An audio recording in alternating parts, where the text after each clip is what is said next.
For those of you who don't know me, my name is Aaron Breimer. I work for a company called Veritas Farm Business Management. We're based in Chatham. I grew up on a farm north of London here, close to the metropolitan center of Elsa Craig.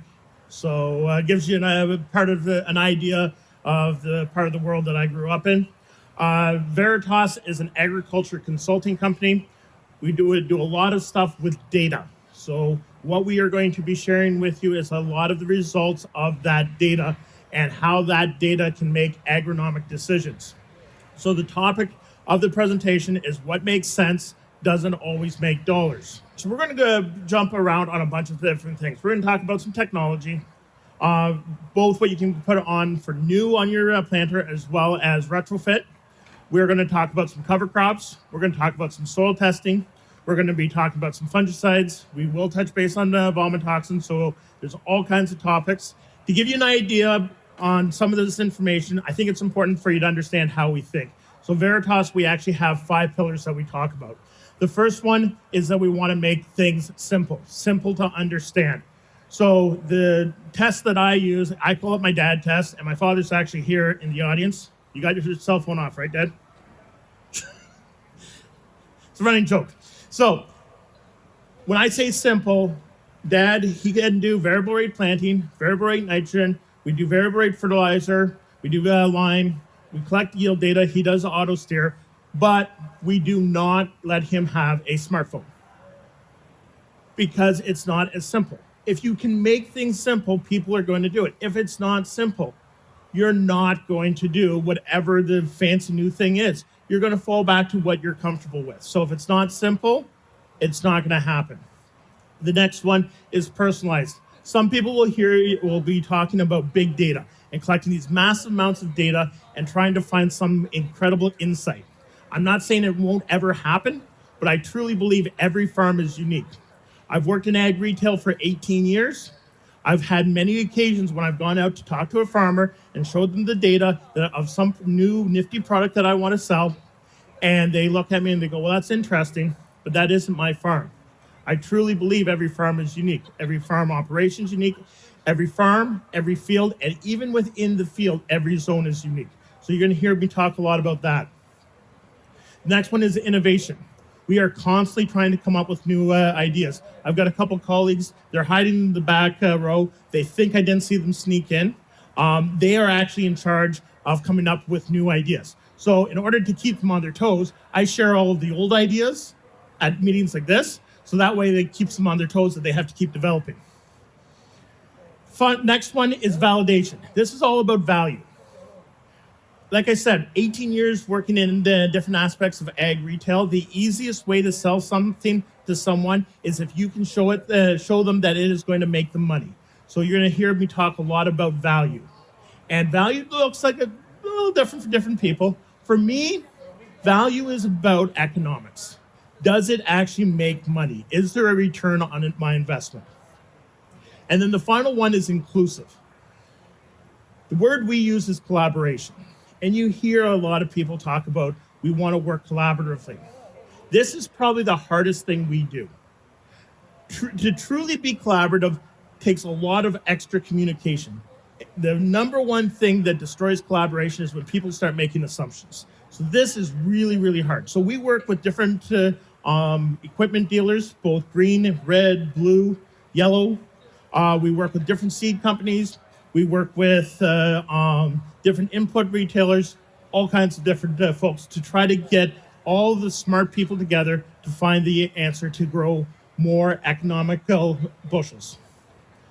So a lot of our stuff is on precision ag. So I grabbed this slide from another presentation. This is not a precision ag presentation. We use precision ag to collect data, and that's the data that you're going to see. So you don't necessarily need to do a precision ag. In fact, what this slide says is you don't need to adapt to precision ag. You only have to compete with those who do.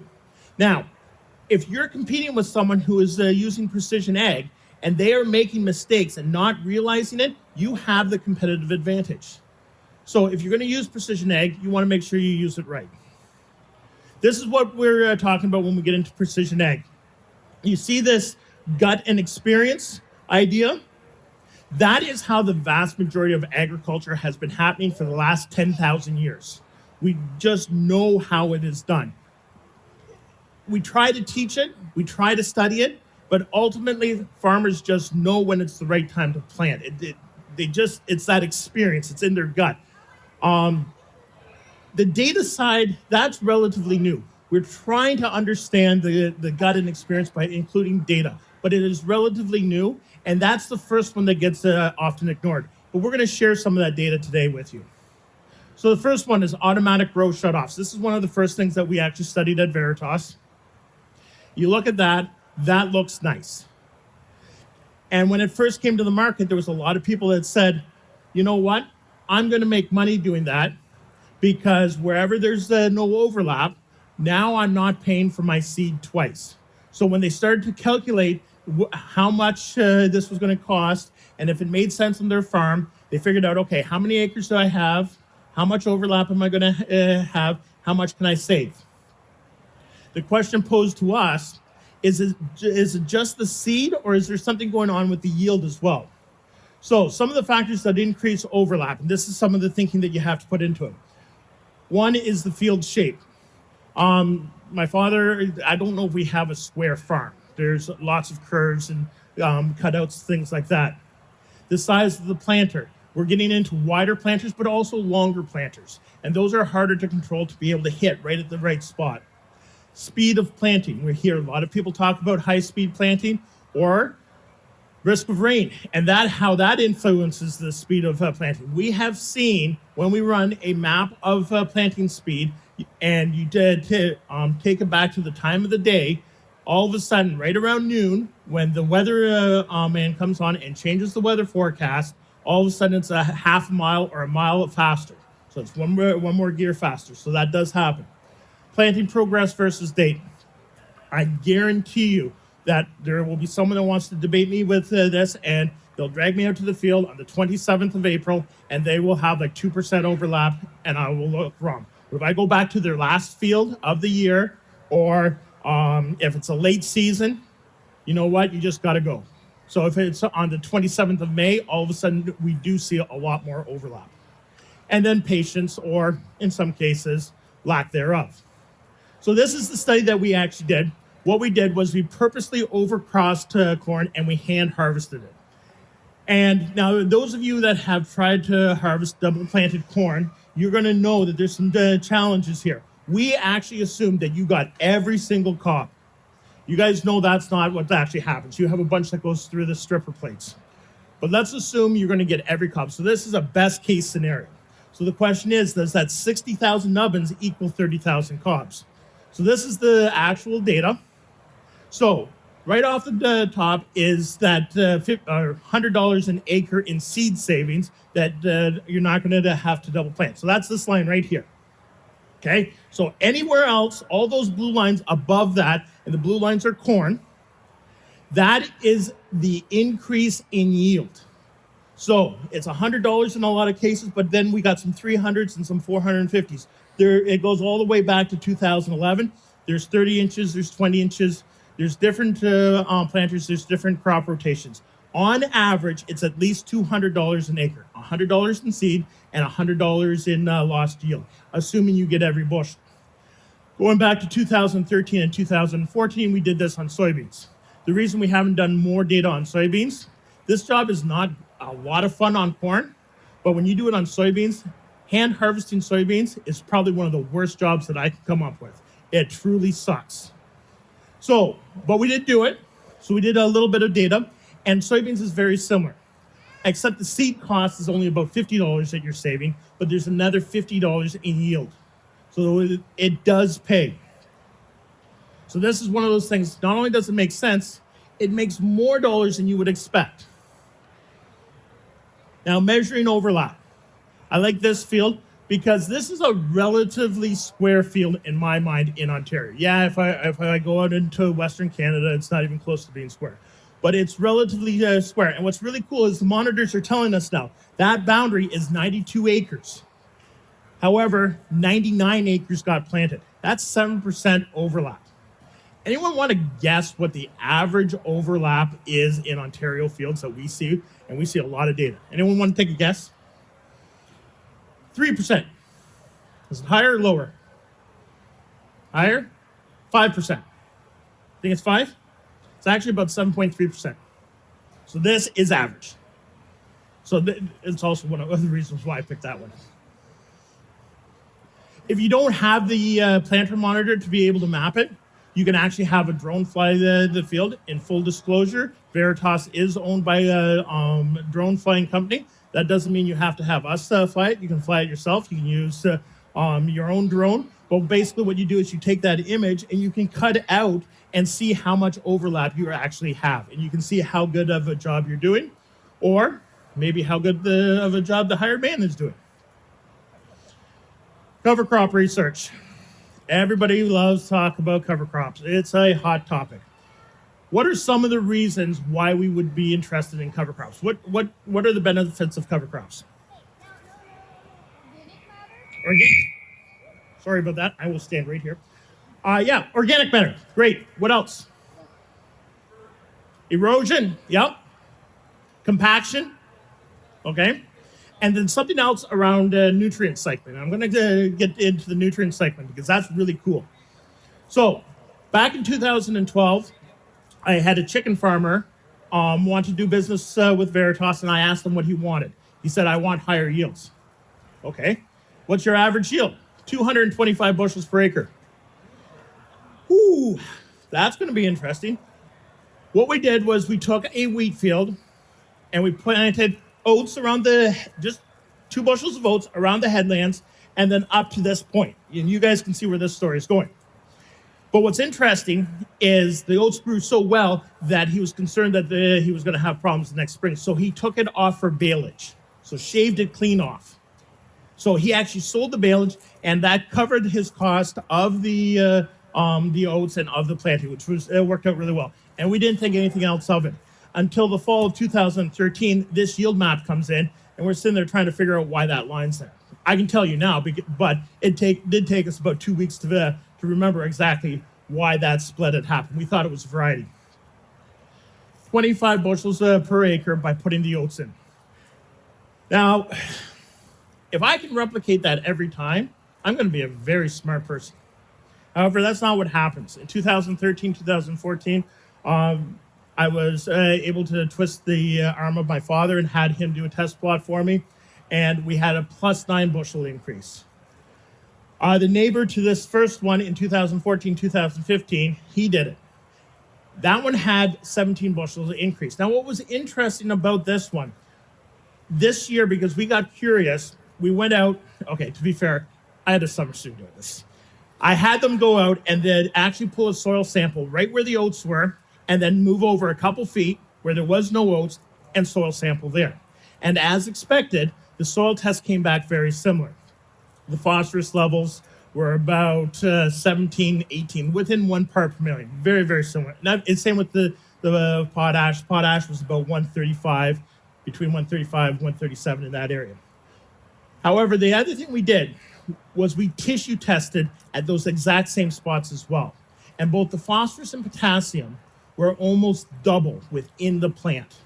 So what's going on is oats do a really good job of creating something called mycorrhizae. Basically, this is like fungus growing in the soil, and it expands the roots of the crop. And so it is able to pull in more nutrients. It doesn't make the phosphorus more available, but what it does is it helps the plant take up the phosphorus because it basically expands the roots. That is what we talk about with nutrient cycling, is it just sucks in so much more. And that's why we're getting these higher yields. So that is what we think is going on. Now, I really like my father because he lets me do some really weird experiments, including this one. 9 different multi-species mixes. These are a bunch of the stuff that we did. And here's what we did. We planted this field perpendicular to the direction we normally farm this. So this has a long history of livestock here, and the farm is planted normally north-south. And in this case, we planted east-west, and we left a whole bunch of check strips. So those red strips are where there is no cover crop. So you can see we did all kinds of different mixes. Then the following year, we planted corn into it, and we took it to yield. And we went back to harvesting at north-south. So we got a whole bunch of replications. So my statistician friend in the back, she wouldn't throw something at me because I didn't have enough replications. Here's the actual data. Now, there's a whole bunch of stuff going on here. There's two that I want to point out, and it's this complex 1 and complex 2. They're relatively similar, with the exception complex 2 is the one that has all the brassicas. This is your tillage radishes, this is your turnips, your mustards. That's in complex 2. Complex 1 did not have that. And you can see we split it out between high productivity zones, medium productivity zones, and low productivity zones. And you can see complex 2 consistently losing in bushels per acre. Our thinking behind this is that brassicas, they release a chemical into the soil that kills off that mycorrhiza. So it limits the amount of nutrients being taken up. So we had this data, and I shared it with a few people, and we tested it a little bit further. It didn't really take off until this, about a month ago on Twitter. There was some discussion around cover crops, and I piped up with this. And right away, another agronomist came on from Northern Ontario, and she said, you know what, that makes perfect sense. We do not plant corn after canola for that reason alone. Huh. So I shared this story 2 weeks ago in upstate New York. I was speaking at a meeting, shared this, and everyone nodded, and I was like, okay. Afterwards, someone came up and said, you know what? We've been growing cabbage, which is a brassica, for over 30 years. You've just answered the question why we can't grow good corn after cabbage. So if you're going to do cover crop and you're going to be planting corn into it, no brassicas, okay? No tillage radish, no turnips, no mustards. Don't put that in your cover crop if you're going to be putting corn in the following year. If you're going to be putting soybeans in or something else, by all means, you can try it. But with corn, do not do it. Soil sampling. How many people here have 100% of their fields up to date on the soil testing? Thanks, Tim. And yeah, Dad does too.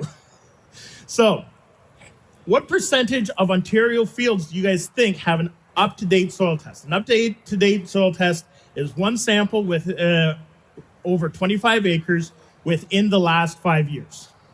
You guys think it's 75%? Higher? Lower?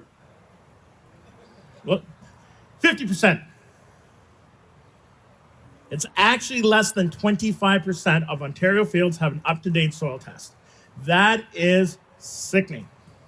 That is like, I can't get my mind around that, especially when you figure in the number of the soil tests that are done for nutrient management regulations. If you took those out of it, we're well under 10% have good soil test data. So we're going to talk a little bit about why we want to soil test.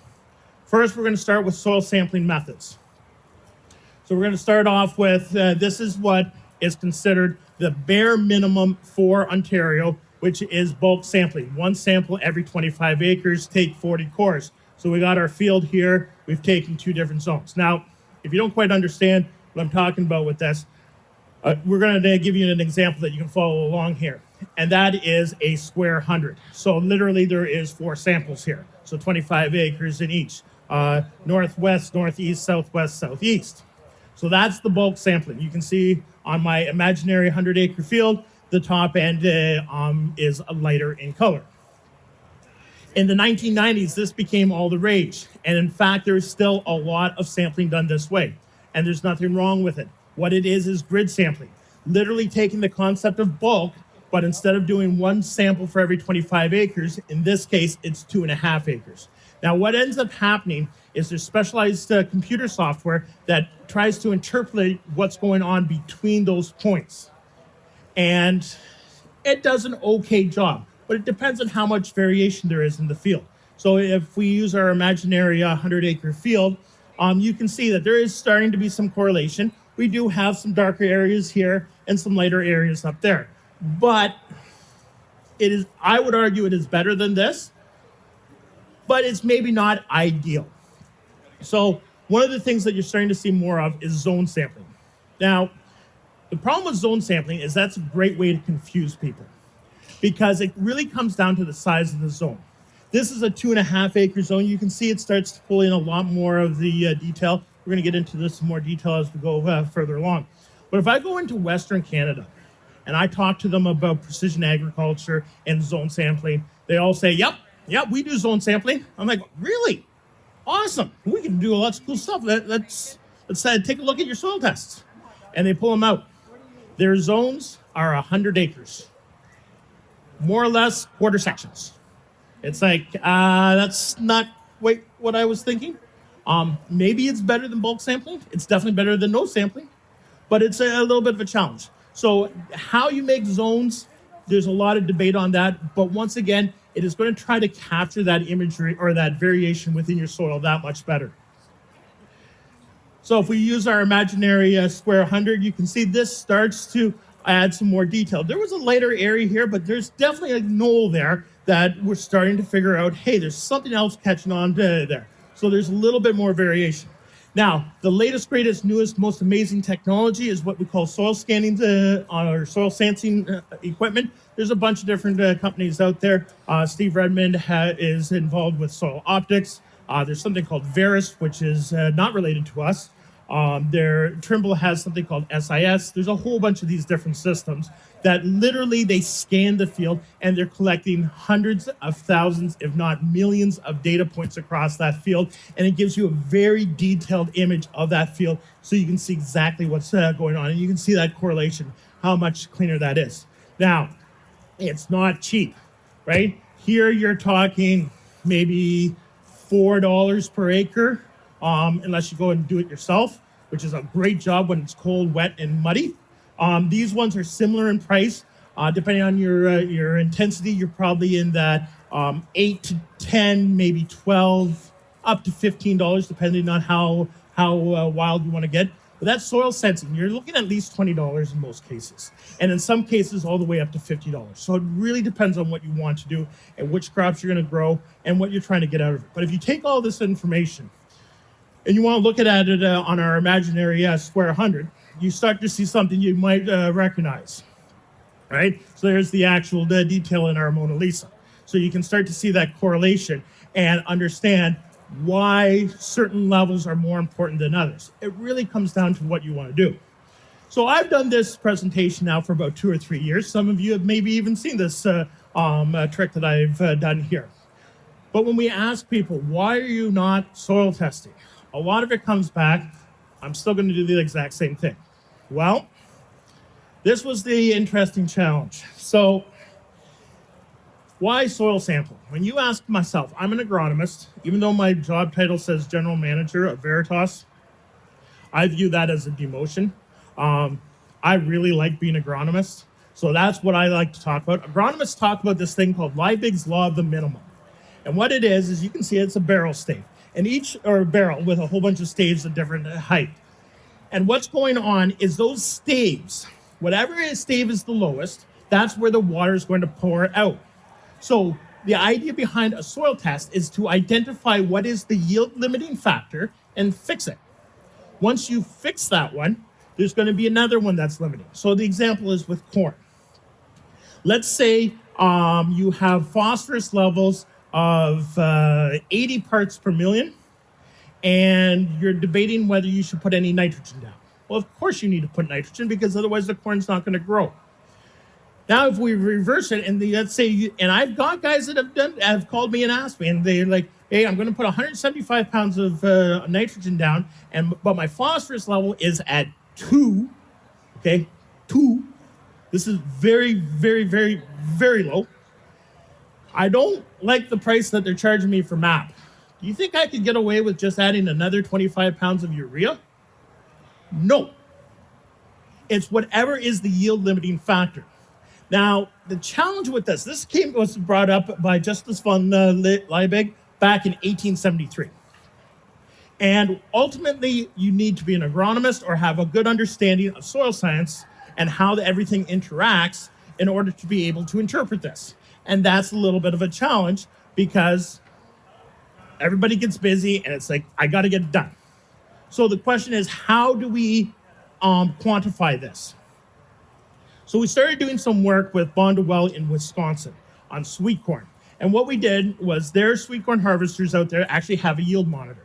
And they were being told to get their phosphorus levels down into this area. They wanted them down about 25 to 30 parts per million. Bondwell wanted to be way up over here somewhere around 75. And so when we looked at this, we found that happy medium. And the extension people were able to look at it and say, okay, we understand why you need to be higher. Sweet corn has a weak root system, but Bondwell said, okay, maybe we don't need to be quite as high. We can find that happy medium. But part of this, the question was challenged to us, is how does that change based on CEC? Now, CEC is a great way for us to be able to look at a soil and determine if it's a sand or a clay. A sand acts differently than a clay does. You guys know this from working the ground. It also is different in how it holds nutrients. A clay will hold more nutrients than a sand. So this is the stuff that we started to look at. Now, I was lucky. Last April, Veritas was able to hire a data scientist to head up our newly expanded data science group. Jordan, wave. That's the smart person, okay? So if you got questions for this next part, go ask her. I'm going to try to explain what she did. She took all of this, not just phosphorus, not just CEC, but she took phosphorus, potash, calcium, manganese, zinc, copper, boron, anything that we could test, and she overlaid all of them. It basically looked like a dog's breakfast. I'm sitting there going, I don't get it. But what she was doing was she was taking the yield data and all of those soil parameters and calculating them out, and then she ranked them and said, okay, this is where the optimum is. How far are you from being on optimum on any part of that field? And ranked them, 1 through 3. So this is what we call it soil. This is statistically obtained ideal levels. So this is literally telling you what is the number one yield limiting nutrient on that field in that part. So I looked at this and I thought, okay, this is kind of interesting. Now this field, it's a little bit on the sandy side. It's close to Blenheim, and it was going to be going into corn. So we ran this, and there's 15 zones there. And 10 out of the 15 zones, boron was the top limiting nutrient, or the second most or third most. So in the top 3, 10 of those zones had boron as the most limiting nutrient. I've been working as an agronomist for 18 years. I have recommended boron on alfalfa, on coal crops, on tomatoes, on a pile of different other vegetable crops. We have done work with it on soybeans, mixed results, but I have never seen a case where I would want to put boron on corn, except if I was trying to sell extra fertilizer. So I did not believe this for a second. And what's great about having the data scientists in the office is you can try to argue with them. You're going to lose. So what we did was we came up with a test system where we sprayed the entire field before it was worked with Solubor, and we put it in check blocks scattered across. And then you can see the yield map that followed up.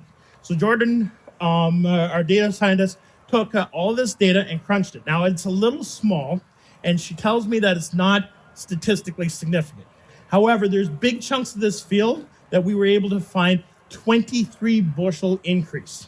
Now, 23 bushels to me, that's statistically significant. What do you guys think? See? They all think it. Yeah.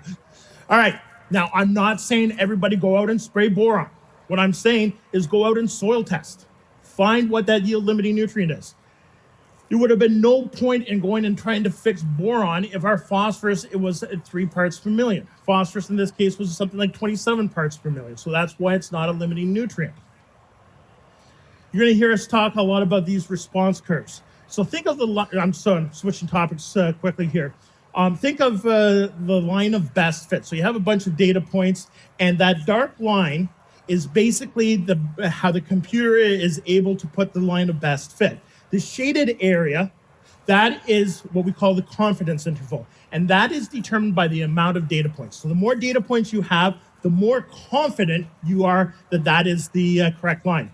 What's cool about this is that we use this in measuring variable rate and the effectiveness of variable rate. And you're going to see some other stuff that I use this for. But what this does is it allows us to know, did variable rate make money versus flat rate? And what was the optimum levels? Now, there's a reason why I want to show you this response curve. I'm not going to be talking about variable rate. I'm actually going to be talking about adjustable downforce. How many people have heard of this? It started off with pneumatic downforce. This was the airbags on planters, and has more recently, it's the hydraulic downforce on planters. You guys following this stuff? So this field was planted by a customer who happened to have two of the exact same planters set up the exact same way with the exact same tractor, or the exact same model of tractor, planted on the exact same day with the exact same variety. The two red areas was planted with the planter without hydraulic downforce. And then the multicolored one, that was the one that was planted with. On the on the east side, my left, that area tends to be heavier, a little bit more clay. On the right-hand side, this tends to be sandier soil. So when we compared this, and we didn't compare the whole blocks, we compared right side by side, and we're going to talk about why you want to do that in a second. When we looked at that on the heavier side, on the left, there was about a 7 bushel increase. That's impressive. On the lighter soil, basically nothing, which is opposite to what we were thinking. It made sense to us that hydraulic downforce would do better on sandier soil. And the reason why is because it didn't look like you were planting potatoes. So this is actually the field. We flew it with a drone and captured what's called a RGB image. This is what you see. This is what you would go on Google Earth. This is what you're going to be able to look at. So when we ran the data this way, now what was interesting was we came up with a way to add a value to the color. So you see that reddish? That's the sand. You see the obviously the dark areas, that's the nice loam. And then the whiter areas, those are the eroded clay knolls, right? We've got a grower here who likes to do some recreational tillage in this case. So when we look at this, so the green one that's the hydraulic downforce. And the red one is the non-hydraulic downforce. So this was why we want to talk about what the line of best fit is. So way out here, there's not a lot of data points. This end of the scale, this is where your eroded clays are. That's where your loams are, and that's where the sand is. So this is what we actually found, is that hydraulic downforce does better on loam and eroded clay, because what you want to do is you want to punch that seed down at least 1.5 inches, 1 3/4. On the sand soils, what's happening is it's actually bringing it up a little bit, because it's probably planting at about 2.5 inches deep, which most agronomists will tell you is too deep. However, on a sand, that corn is still going to come through. So that's why, and when you bring it up a little bit, what you actually end up doing is it runs out of moisture because it's a sandier soil. We replicated this, but we did, it was a slightly different image, so we had to reverse our scale, unfortunately. But once again, you can see the sand, the non-hydraulic actually yields the best on the sand. So this is one of those cases, what makes sense, that hydraulic downforce should work on the sand, does not make dollars. If you're dealing with clay, this is where this the technology is going to start to make money for you. It's not massive amounts of money, but it is there. Using data to make money. Do we have anyone using Encirca, Climate View, John Deere Operations Center, collecting all kinds of data? You can do some really cool stuff with this. This is a planting map, and when you overlay it, so you've got two different varieties across here. We call this candy cane. You can see it's a beautiful laid out plot, because even the headlands have the two different varieties. And then when you overlay yield data, you can pull a report, and it shows that one variety went 144.21 bushels per acre, and the other one went 131.03 bushels per acre. Awesome. This is really great. There's a lot of platforms that this makes this very simple to use. This one down here is actually a planting trial, and so what you're able to do is isolate the red, the light blue, and the dark blue.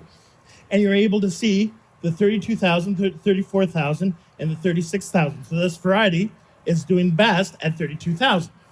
Hey, this is pretty neat stuff. Now you can get into one. This is actually a speed trial, planting speed. And this is what is interesting because at 6 miles an hour, it's 186.5 bushels per acre. And at 5 miles an hour, 181. So you're like, wow, I have to plant faster. No. This is where this stuff gets dangerous. Is because what's going on is this is taking into account all the headlands too of that planting speed. So we all know the headlands are not going to yield as well. So if you're not careful with how you're isolating or testing the data, so just like what I did with the first Downforce when I was comparing just the small sections, you have to do that as well with this. It is a challenge. Just assuming you push the button and it's going to give you an answer, make sure you got a head on your shoulders and you're thinking and going, does that really make sense? One of the things we often see is something like this, but variety A is the headlands and half the field. And then variety B has no headlands and the other half of the field. And then when they analyze it, they're like, wow, variety B did way better. But actually what's going on is they didn't take into account what's going on with those headlands. Once again, what makes sense doesn't always make those. You can actually end up making some dangerous mistakes. We do some work with Pride Seeds, so I'm going to give them a shout out on this one. This is a research site that they did, and basically a test plot. And here's what they did. They planted the entire trial, 14 varieties, and it's a very long field. So what they ended up doing was they only harvested the top half, and then they created an internal headland, and then they harvested the rest later. And then they sent us the data after the fact because the top half, they were weighing it off. And they said, well, we're not 100% sure if this actually makes sense with the results we got, because would you guys agree there's a nice bit of variability there? You can actually visually see that. Most test plots, they tend to be very consistent and on the best part of the ground. So what we did, I told you we had this way to put a mathematical value on the soil type. So you can see the lower the number, the darker the soil. You guys can see that correlation quite nicely. So when we analyze that data that way, and we look at yield by soil type, here are 3 different varieties that are out of that trial. I mentioned it was 14, but once again, it looked like someone had thrown up on the page because you had 14 curves. So I just pulled 3. Now, what's interesting about these 3 is that green line, which you say, hey, that's a nice one. That is Pride 6888. Looks very nice. But if you look at this down on this side, remember, this is the darker soil. This is the loamier soil.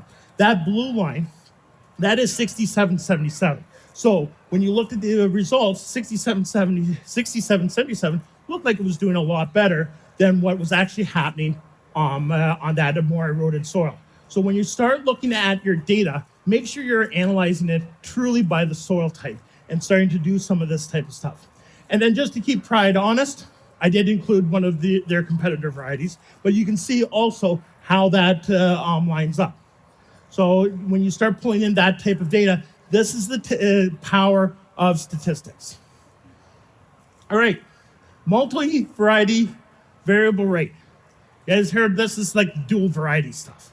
This is super, super cool because you can do stuff like this and you can do stuff like this, right? The top one's corn, the bottom one's soybeans.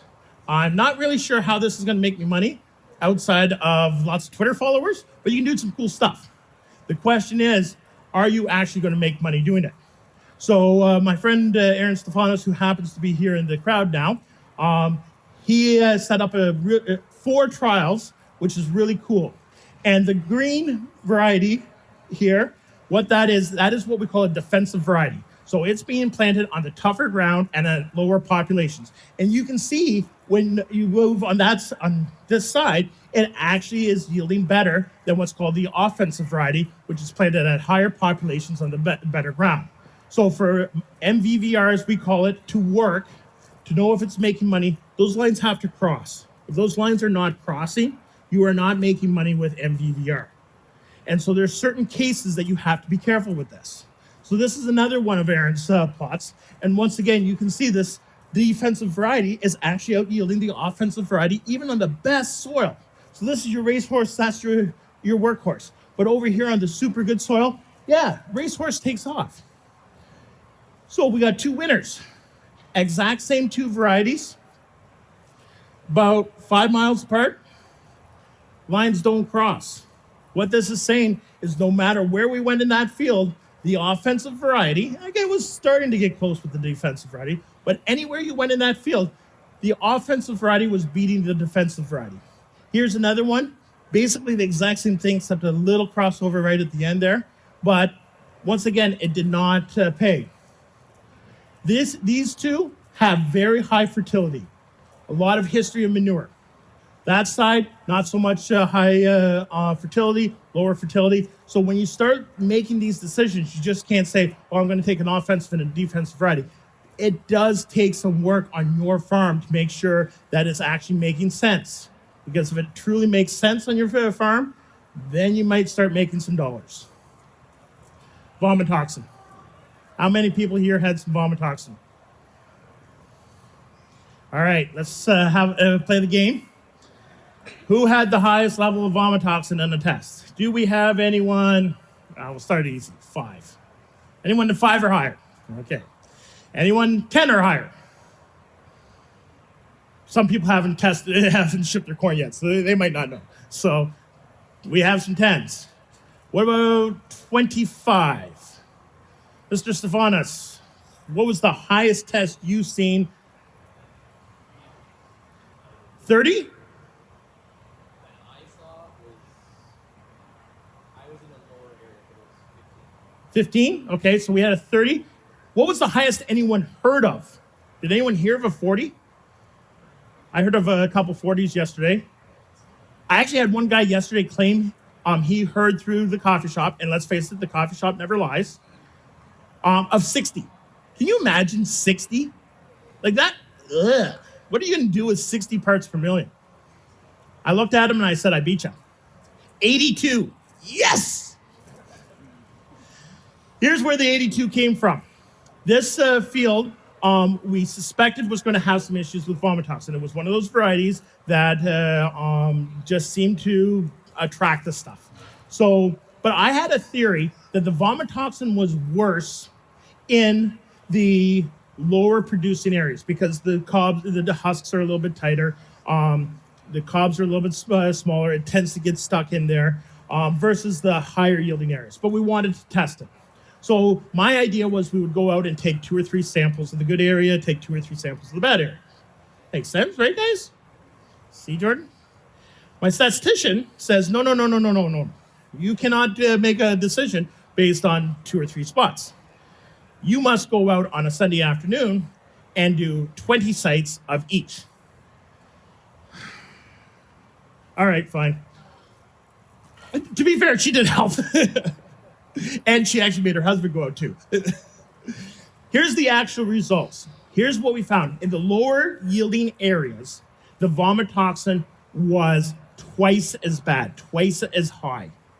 So the lower yielding areas, that is where the vomitoxin is the worst. The higher yielding areas, the vomitoxin is not as bad. Now there's a bunch of reasons for it, but the biggest one, in my opinion, is the unevenness of the emergence of that corn. So when that corn is coming up over a 2-week period, it is also flowering over a 2-week period, and you're going to have those small plants that act almost like a weed, but still produce that small cob.